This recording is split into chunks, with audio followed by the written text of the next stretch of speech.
My name's Katelyn. I'm a yoga teacher and a mom and a studio owner. My name's Jenny Miller, and I am also those things.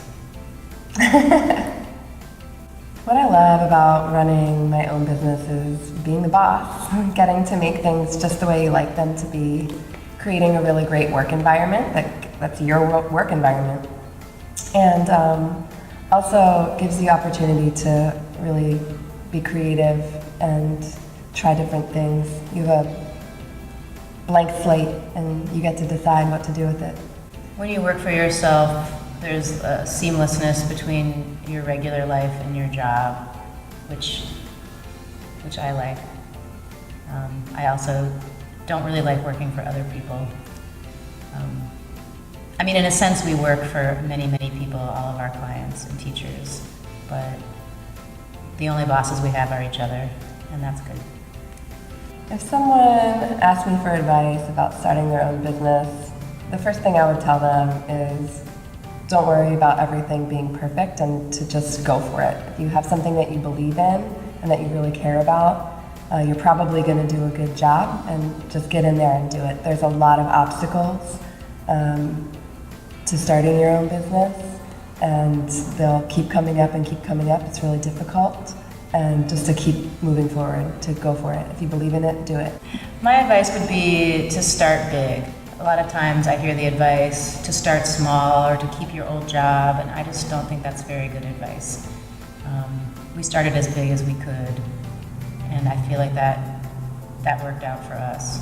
I would also suggest taking your time and being patient. It's hard to be patient once you decide you want to start your own business, you want to start right then. We did a lot of trying to push square pegs into round holes because we were really in a hurry, and kind of luckily we kept getting blocked, and that allowed us to take more time with our business plan. It gave us more time to network and build our community and build our brand, and gave us more time to raise money. So on the one hand, you want to go for it and don't worry about everything being perfect, but on the other hand, be prepared to be patient and not force anything.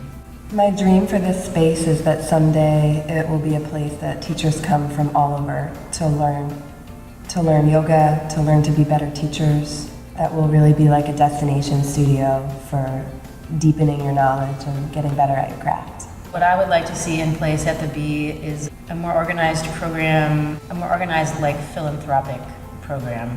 We give a lot, and we do a lot of benefit classes, and we sponsor different causes, and we give to charities and raffles. But what I would like to see is sort of an entity within the Bee that sort of is always working to improve the lives of the people in our community. Gosh, what do we love about yoga? So many things. I feel like it's really important that you can take yoga everywhere and practice with no equipment. That makes it so that it's a good tool, always. And then, of course, yoga gives you the tools to be a calmer, more effective individual when things get difficult or boring or whatever. Yoga meets you where you are and gives you the tools to sort of deal with whatever's going on. And I love yoga for that. What I love about yoga is seeing people walk out of class happy. People come in stressed and in pain, and they leave relieved and happy. And I feel the same way. It's a time that I spend with myself where I'm really kind to myself. I leave everything at the door. It's a good time to check in with myself physically, like what's going on in my body, mentally and emotionally. I feel like when people do that, it's good for themselves, and therefore it's good for every life we touch. So it's not a selfish practice, although it's a practice of self-study and self-care. When you maintenance yourself and you take care of yourself, you're better able to meet the challenges and needs of everyone in your life. Before I was a yoga teacher and running my own studio, I was in IT. I was making websites, and I'd been doing that for years and years. Sitting at a desk all day is not very good for your body. It's not very good for your mind either. I don't know if I would have been able to leave that career if I hadn't found this. If I wasn't running the studio, I guess I'd still be bartending and teaching yoga at other people's studios. I think one of the most challenging things for us right now, where the studios come, is making everybody happy. There's a lot of people. We have a lot of teachers and front desk staff and people in the community who want to work together or have events here or have us have events there. And it's just so hard to stay on top of everything. And we want to say yes to as much stuff as we can. And so that's really difficult, just the demands.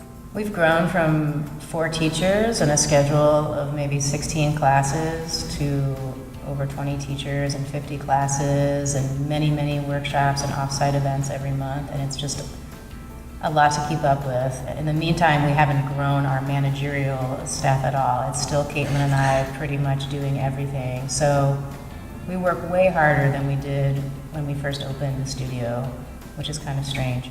So I'm hoping we'll, in the near future, be able to start delegating some of the work so that things aren't falling through the cracks and so that we can have a little bit of our own lives back.